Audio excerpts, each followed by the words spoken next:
Estamos en el domingo de la 50ª. Lectura de la epístola del apóstol San Pablo a los Corintios. Hermanos, si hablase yo las lenguas de los hombres y aun las de los ángeles, mas no tuviere caridad, sería como bronce que resuena o campana que retiñe. Y si tuviese el don de la profecía y penetrase todos los misterios y toda la ciencia, y si tuviese toda la fe hasta trasladar los montes, mas no tuviese caridad, nada soy. Y si distribuyese para sustento de los pobres toda mi hacienda, y entregase mi cuerpo para ser abrasado, mas no tuviese la caridad, de nada me aprovecha. La caridad es paciente, es benigna, la caridad no es envidiosa, no es jactanciosa, no se hincha vanamente, no es ambiciosa, no busca su interés, no se irrita, no repara en el mal que se le hace, no se goza con la injusticia, mas se complace en la verdad. Todo lo excusa, todo lo cree, todo lo espera, todo lo sufre. La caridad jamás fenece. Se acabará la profecía, cesará el don de lenguas, perecerá el don de ciencia. Imperfecto es ahora nuestro conocimiento, incompleta la profecía. Mas cuando llegare lo perfecto, se desvanecerá lo incompleto. Cuando era yo niño, hablaba como niño, juzgaba como niño, pensaba como niño. Mas desde que soy hombre, di de mano a las cosas de niño. Ahora vemos a Dios en espejo y por figuras, entonces será cara a cara. Ahora le conozco en parte, entonces le conoceré como Él me conoce. Ahora permanecen estas tres virtudes, fe, esperanza y caridad, mas la mayor de ellas es la caridad. Continuación del Santo Evangelio según San Lucas. En aquel tiempo tomó Jesús aparte a sus 12 apóstoles y díjoles: Mirad que subimos a Jerusalén, y allí se cumplirán cuanto escribieron los profetas del Hijo del Hombre. Será entregado a los gentiles y escarnecido, y azotado y escupido, y después de azotado le darán muerte, y al tercer día resucitará. Mas ellos no entendieron nada de esto, pues este lenguaje les era ininteligible, y no comprendían lo que se les decía. Acercándose a Jericó, acaeció estar un ciego sentado a la vera del camino, mendigando. Al oír el tropel de gente que pasaba, preguntó qué era aquello. Dijéronle que pasaba Jesús Nazareno, y él gritó, diciendo: Jesús, hijo de David, apiádate de mí. Los que iban delante le reprendían para que callase, pero él gritaba mucho más: Hijo de David, apiádate de mí. Paróse Jesús y mandó que se lo trajesen. Y cuando estuvo cerca, le preguntó: ¿Qué quieres que te haga? Respondíale: Señor, que vea. Díjole Jesús: Ve, tu fe te ha sanado. Y al instante vio y lo seguía glorificando a Dios, y todo el pueblo al verlo alabó a Dios. En el nombre del Padre, del Hijo y del Espíritu Santo. Amén. Ave María Purísima. Estimados hermanos, estamos en el domingo de la 50ª y hemos escuchado este bello evangelio de este ciego que pedía la misericordia y que gritaba a pesar de que los demás le decían que se callara. Él no perdió confianza y perseveró en su oración y fue escuchado. Estamos cerca de comenzar la Cuaresma y la Iglesia nos pide que reflexionemos sobre todo en las disposiciones necesarias para hacer una buena Cuaresma.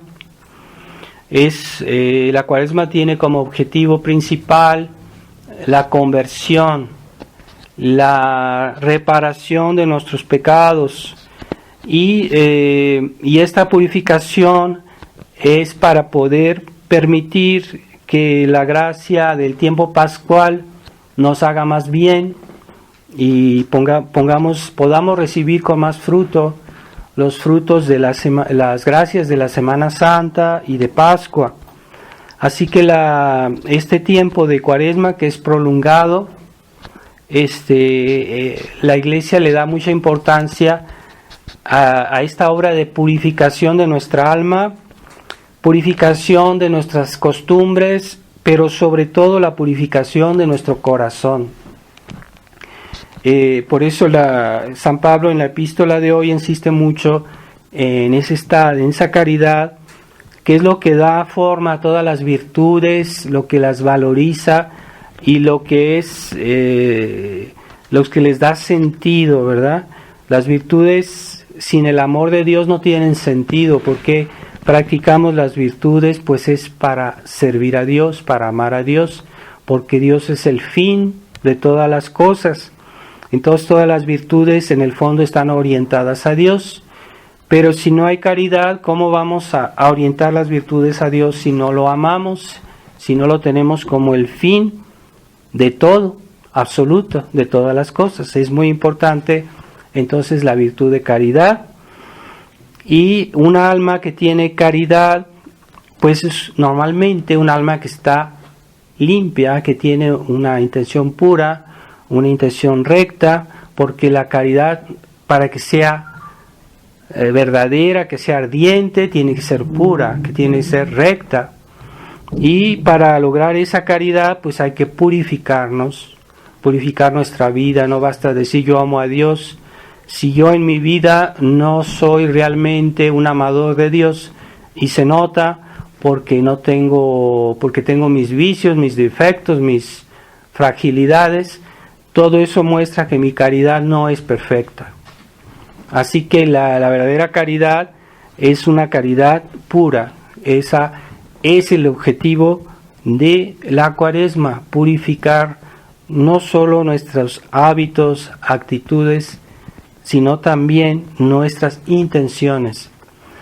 Y la verdadera penitencia es la que purifica el corazón, es la más perfecta penitencia, ¿verdad? Sí, purificarnos de nuestros pequeños defectos, de nuestros vicios, pequeños o grandes, pero sobre todo purificar nuestro amor es la intención de nuestra caridad, es lo más importante, y es lo que Dios le place más. Es cuando una persona tiene buen corazón, tiene buenas intenciones, es decir, una caridad intensa, ¿verdad? Y es lo que debemos siempre tratar de comprender para poder practicar bien en nuestra vida, de purificar nuestra intención, ¿verdad? En el fondo todo lo hacemos por un motivo. Hay motivos intermediarios, pero hay un motivo final al cual todo está orientado, ¿verdad? Y ese motivo final es Dios. Y la caridad es la virtud que más nos une con Dios, porque nos hace amarlo como tal y como un fin último. Cuando se habla de fin último, quiere decir un fin último nada más puede ser uno, no puede haber dos fines últimos. Y ese fin último es el que engloba en sí a todos los otros fines. En nuestra vida tenemos muchas cosas que hacer, que pensar o que hacer, que decir, pero hay un solo fin que engloba todo y al cual todo está orientado. Ese se llama el fin último. Solo Dios puede tener razón de fin último, porque solo se puede ser fin último si se es Dios.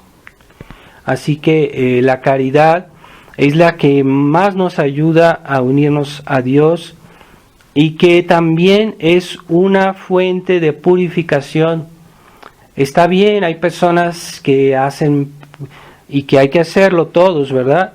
Hacer actos de penitencia, mortificar el cuerpo, por ejemplo el ayuno, la abstinencia, alguna otra cosa más, ¿verdad? No limitarse a lo que la Iglesia nos impone, porque la Iglesia no nos quiere hacer multiplicar los pecados, por eso no nos pone obligación de hacer más penitencia, pero no quiere decir que la Iglesia no lo desee, ¿verdad? Que hagamos más penitencia que lo que está estrictamente obligado. Entonces, eso nos ayuda a purificarnos en nuestros hábitos, en corregir las tendencias desordenadas de nuestro cuerpo, de nuestra mente, de nuestra voluntad, de nuestros gustos. Eso está bien, eso es muy bueno, porque eso permite también al alma tener más libertad, ¿verdad? Un alma que vive en un cuerpo vicioso es como un alma esclava de un cuerpo que está inclinado al mal, y le cuesta más a esa alma elevarse a Dios, santificarse, incluso en sus pensamientos ser más libre, ¿no? Entonces sí hay que purificar al cuerpo de sus tendencias desordenadas con la penitencia física, pero también está la penitencia espiritual, la penitencia interior, la penitencia de corazón, que también es muy importante, ¿verdad? Entonces la conversión de corazón es la más importante, pero no es fácil para un alma convertirse profundamente si no se libera también de los lazos del cuerpo, de los malos hábitos y de las cosas sensibles que nos impiden, como decía, tener libertad de espíritu para conocer y para amar a Dios. Entonces una persona que es muy dependiente de las cosas físicas, materiales, sensibles, de lo que come, de lo que ve, esa persona tendrá mucha más dificultad de practicar las virtudes evangélicas, ¿verdad?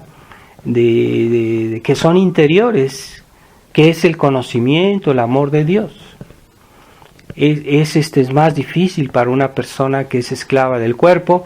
Yo no digo que forzosamente puede ser por razones de pecados graves o de vicios muy graves, pero a veces esos pequeños detalles que también hacen que el alma queda como esterilizada por esos pequeños hábitos negativos. Y cuando una persona logra purificarse bien, pues su alma se libera en el sentido de que puede acercarse a Dios mucho más fácilmente. San Juan de la Cruz decía que un pequeño lazo de pecado o de apego a las cosas puede ser suficiente para que el alma no pueda elevarse bien a Dios, como un pajarito que se le pone un hilo muy delgadito, se lo ata con un hilo muy delgadito, ese hilo no pesa nada, ese hilo casi es insignificante, pero es suficiente para que este pajarito no pueda volar, aunque sea un pequeño hilo. En ese sentido, San Juan de la Cruz nos dice que a veces esos pequeños detalles que no nos parecen importantes pueden ser suficientes para que nosotros no corramos hacia Dios como debe ser, ¿verdad? Como debería ser lo ideal. Entonces hay que purificarse profundamente para que nuestra alma pueda tener una vida interior intensa. El común de los cristianos se conforman con tener una vida de cristianos en la cual dicen: yo no hago pecados, yo cumplo mis habituales, está bien, yo hago mis deberes, no falto a cosas graves, y generalmente los cristianos se conforman con eso. Pero no, nosotros no estamos hechos simplemente para vivir una vida cristiana, lo que es de regla, ¿no? Lo que es evitar sobre todo los pecados mortales y en cierta medida también los veniales, pero no es suficiente. Nosotros no estamos llamados solo a evitar el mal. Nosotros estamos llamados ante todo a hacer el bien. Esa es nuestra vocación. Para eso estamos hechos, para eso Dios nos puso aquí, para eso Dios nos dio una inteligencia, un alma espiritual, para que hagamos lo positivo, no solo evitar lo negativo, sino hacer lo positivo, que es conocer y amar a Dios. Esa es nuestra primera vocación.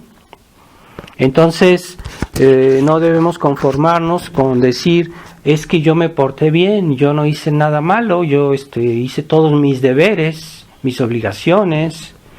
No es suficiente, porque Dios no nos llama solo a evitar el mal, nos llama a hacer el bien, y sobre todo la vocación del alma, que es conocer y amar a Dios. Eso es lo más noble que hay. Y como hoy ya no se cultivan las cosas de la inteligencia y del espíritu, la gente vive siempre en el sensible, en lo sensible, en lo inmediato. Entonces ya no piensan en tener una vida espiritual. Si uno no basta que uno diga una oración materialmente y ser fiel a ella, ¿verdad? O hay personas que se conforman con tener una oración puramente oral y de recitar su rosario o sus oraciones que son también necesarios, ¿verdad? Pero no se sirven de eso para tener una familiaridad con Dios. Es decir, cuando uno reza y tiene esa familiaridad con Dios, no basta la recitación material de nuestro rosario, también hay que hacerlo con devoción, y que esa oración nos haga tener un contacto espiritual con Dios, de estar cerca de Dios, de sentirnos cerca de Dios. Es el placer que sentimos, por ejemplo, cuando comulgamos, porque es una presencia demasiado fuerte, la presencia de la Eucaristía, y que todos comulgamos y nos sentimos bien, nos sentimos consolados, nos sentimos alegres, porque hemos recibido a nuestro Señor. Es cierto, porque la Eucaristía pues es un sacramento, el más grande de los sacramentos, y que nos hace sentir más cerca de Dios, claro, pero esa cercanía con Dios no debería limitarse a la Eucaristía, debería ser constante, debería ser, si fuera posible, todo el día, todo momento, así como cuando respiramos el aire que respiramos, que está en todo lugar, pues así debería ser nuestra cercanía con Dios. Pero hay muy pocas almas que viven esa cercanía, porque generalmente, aunque sean buenos cristianos, viven en la superficialidad, y su alma no crece de una manera importante en el amor de Dios, en la vida espiritual. Y esa es la gran carencia que hay en muchos cristianos, ¿verdad? Y es muy común, es muy común. Hay que hacernos la pregunta cuando decimos nuestras oraciones, ¿es que las decimos con placer? ¿O las decimos por obligación? E incluso nos pesa que tengamos que hacer nuestras oraciones porque yo quiero hacer otra cosa, yo quiero ponerme a ver esto o hacer aquello, y entonces lo hago simplemente por obligación. Hay que examinarse y decir a qué punto estoy. Si yo hago mis oraciones realmente con gusto, quiere decir que realmente estoy viviendo la presencia de Dios, porque Dios se hace presente en todo acto de fe, todo acto de caridad. Dios se hace presente en un alma. Pero si ese acto de fe o de caridad está dicho de una manera mediocre, pues esa alma no va a percibir la presencia de Dios para nada. E incluso les puede ser una carga, como hay niños que les dicen sus papás, vamos a decir el rosario, y los niños se molestan y dicen, no, es que yo quiero ir a jugar después. Entonces ese niño no tiene gusto por la oración. No tiene, y a eso que pasa con los niños también puede pasar por los adultos. Entonces hay que examinarse y decir, bueno, yo estoy en este estado, o sea, ¿qué me falta? qué debería hacer, qué es lo que debo corregir, porque no es normal que nuestro contacto con Dios sea algo que es como un peso, como una cosa que yo tengo que hacer un esfuerzo, ¿verdad? Normalmente la oración debería ser un placer por aquellas almas que tienen verdaderamente una fe viva y una caridad viva. Debería ser así, y si no lo es, pues pongámonos un poquito juzguémonos un poquito a nosotros mismos y digamos, aquí hay algo que no es normal, hay que arreglar ese problema, ¿verdad? También el gusto de la oración implica que no solo nos limitemos a aquello que es de regla, las oraciones, por decirlo así, que hay que decir, las oraciones de la mañana, de la noche y nuestro rosario. Cuando una persona ama la oración, ama a Dios y tiene oportunidad, va a decir alguna oración más, porque le gusta, porque es un placer. Y entonces hay que examinarse y decir, bueno, ¿a qué punto estoy yo? Yo vivo en la superficialidad espiritual, tal vez, ¿verdad? Y eso está mal, porque eso es realmente, cuando estamos aprovechando realmente en la vida cristiana, es cuando comenzamos a tener gusto de la presencia de Dios, de asistir a la misa, o de comulgar, de decir nuestras oraciones, ¿verdad? Hay personas que van a misa y están inquietas porque se acabe la misa, porque después de misa voy a ir a hacer no sé qué, entonces y se ven ansiosas, como que quieren que la misa se acabe lo más pronto posible. Entonces la misa no es un placer, es una carga, no es un gusto, no es que estamos viviendo el sacrificio de la cruz que se renueva cada vez que se dice la misa, la presencia de Dios en la Eucaristía, las gracias inmensas que la misa contiene, pero que no se aplican a las almas, porque estas almas van a misa de una manera material nada más, y no reciben esas gracias porque no están bien abiertos sus corazones, no tienen esa devoción, esa fe. Entonces la misa no les aprovecha bien, reciben un poquito de gracias nada más, porque hay que saber que la misa es de un valor infinito, pero la medida en que nosotros recibimos las gracias está limitada a nuestras buenas disposiciones.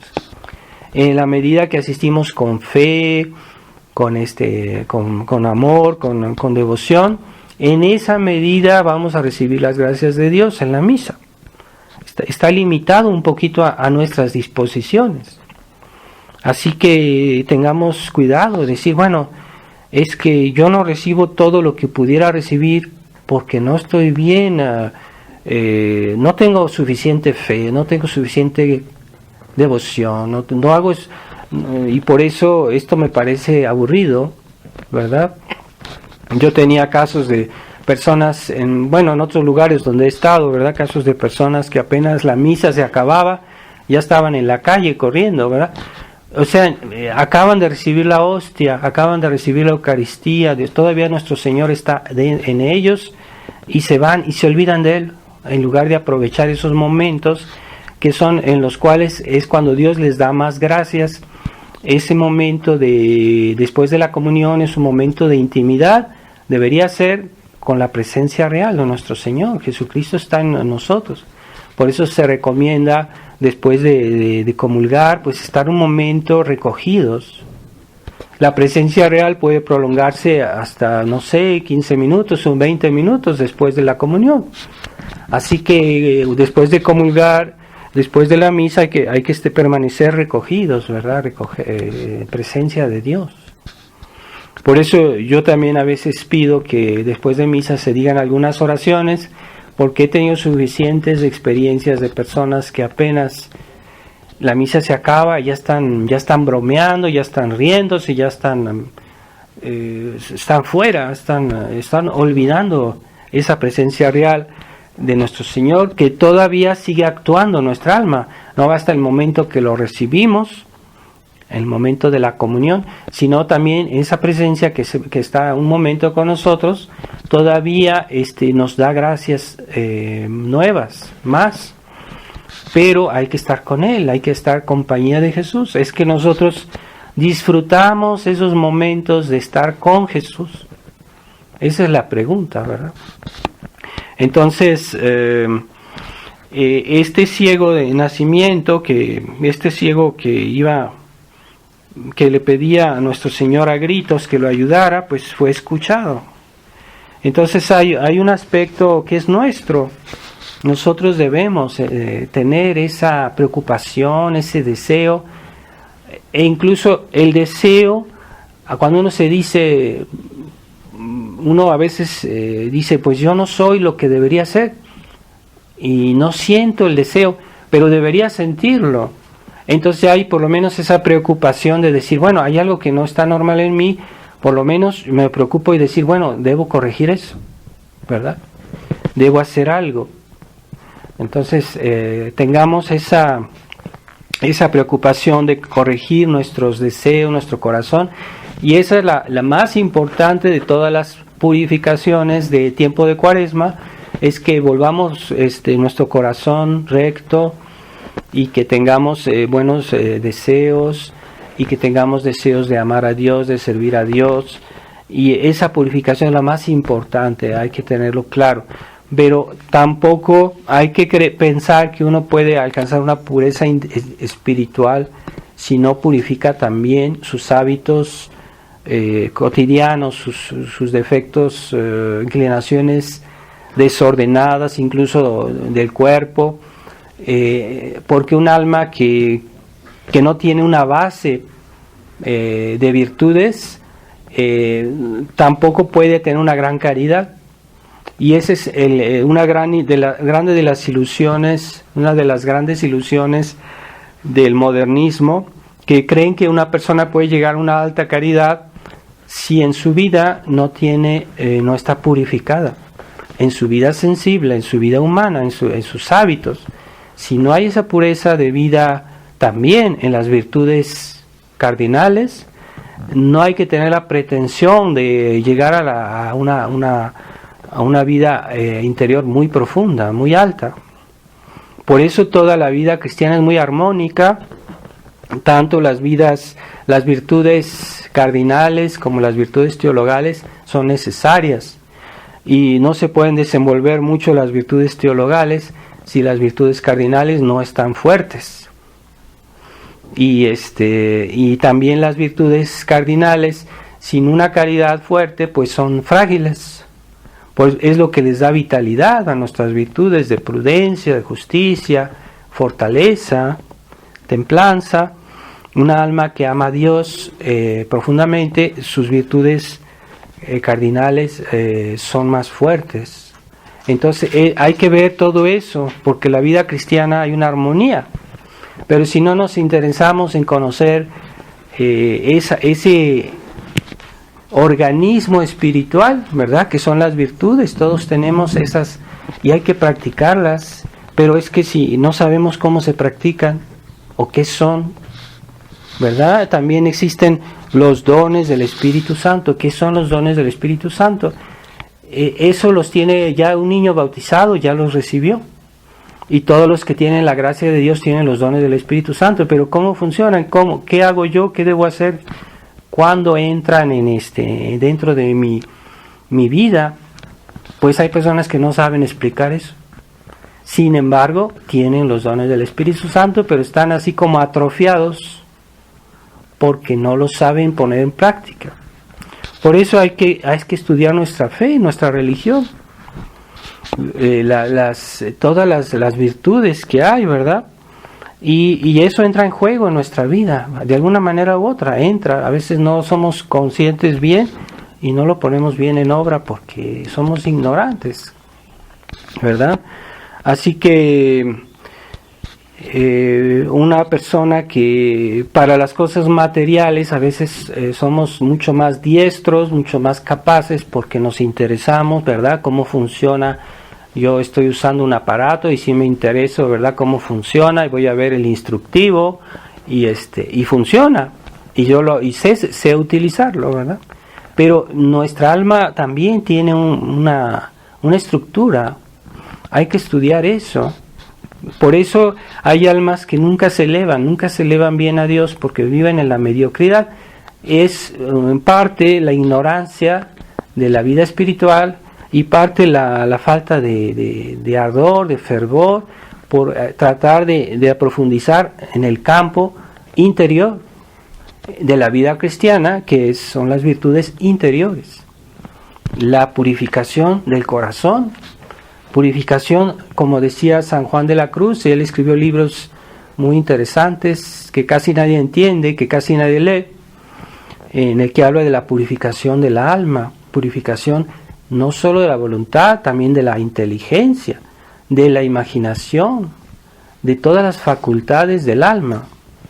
Y eso permite al alma elevarse muy alto, porque el alma purificada es capaz de mucho amor de Dios, ¿verdad? Entonces, la gran ilusión hoy que se ha hecho creer a las almas en la Iglesia del Vaticano II es que las almas pueden ser buenas sin hacer grandes esfuerzos y sin corregir, sin evitar el mal, sin combatir el mal, porque para purificar hay que combatir. La penitencia es combate contra nuestros pecados, nuestros vicios, combate contra el demonio. Cuando rezamos estamos combatiendo contra el pecado, contra el demonio. Entonces hoy el modernismo, la Iglesia conciliar promueven mucho una especie de cristianismo muy diluido y no ven el fondo del problema, ¿verdad? Que no solo amar al prójimo, sino también combatir el mal, desenraizar los vicios, huir de las malas ocasiones, evitar lo que está mal aquí en el mundo. Hay muchas cosas que no son correctas y hay que evitarlas. Entonces, si ya no se ven enemigos en ningún lado, todos son amigos, con este ecumenismo, con esa mentalidad que es ilusa, que se ignora la presencia, la acción diabólica. Entonces, pues no se puede realmente santificar. Es por eso que es difícil que haya santos conciliares, aunque hoy se habla de que hay santos, pero es que ya las nuevas canonizaciones no respetan todas las condiciones para que haya infalibilidad. Normalmente el Papa, cuando hace una definición, hace una canonización, es infalible. Pero si no se respetan las condiciones para que él haga esa canonización o definición, pues no goza del privilegio de la infalibilidad. Entonces, como hoy ya todo está así, se han canonizado a personas que son unos modernistas. Es imposible que sean santos, no puede ser. Esas canonizaciones no tienen valor. Entonces, Monseñor Lefebvre nos decía que un día, cuando la Iglesia se recupere, cuando la Iglesia vuelva a ser lo que debería ser, pues se van a tener que otra vez verificar todas esas canonizaciones que se han hecho últimamente, porque no hay seriedad en la Iglesia conciliar. Entonces, por eso tengamos mucho cuidado de no, sobre todo aquellas personas que han practicado mucho tiempo dentro de la Iglesia conciliar, de alguna manera podemos estar contaminados, ¿verdad?, de una cierta ingenuidad en la vida espiritual, pensar que todo es demasiado fácil. No, la vida cristiana en cierta manera tiene un aspecto complejo, un aspecto muy exigente, y debemos comprenderlo. Los santos llegaron a ser grandes santos porque fueron muy exigentes en su vida espiritual. No se puede concebir la santidad cristiana de otra manera, pero también se necesita conciencia de lo que es la vida cristiana, de la práctica de las virtudes, cómo se purifica un alma, cómo se santifica un alma, dónde está, cómo se practica el combate espiritual, porque hay un combate espiritual, hay enemigos del alma, internos y externos, y hay que combatirlos. A veces ellos nos atacan y no somos conscientes. Puede pasar que una persona es combatida por el demonio y esta persona no se da cuenta, piensa que es otra cosa, o bien que tiene sus defectos y no los combate porque no sabe discernirlos. Sus taras, sus defectos, todos tenemos, pero en la medida que sabemos discernirlos, los podemos combatir, nos podemos liberar de ellos, y en ese momento se hace posible que el alma se dilate, que nuestras virtudes teologales se dilaten, se faciliten, porque no encuentran obstáculos, ¿verdad? Entonces, como una persona que se libera de una enfermedad, pues ya todo su físico, su salud se vuelve más fácil y tienen más vitalidad, porque no hay ese obstáculo de esa enfermedad, de esa debilidad. Entonces, pensemos en ese combate de la vida cristiana. Lo más importante que podemos hacer, para cuando a veces nos preocupamos por lo que pasa en el mundo, las cosas que no van, y que nosotros quisiéramos de alguna manera que esto se acabara, pensemos que lo más importante que podemos hacer para combatir el mal es que nosotros estemos muy cerca del bien, y la medida que nos santificamos, somos más capaces y más eficaces en combatir el mal.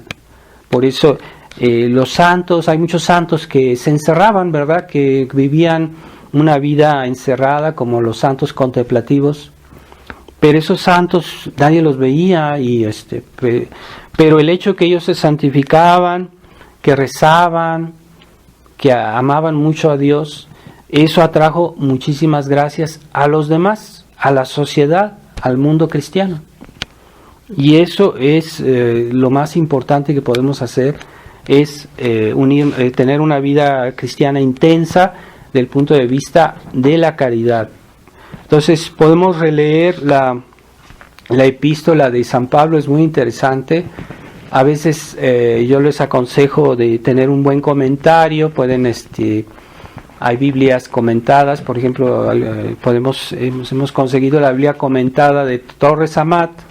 Se puede conseguir en internet, podemos explicarles cómo conseguirla.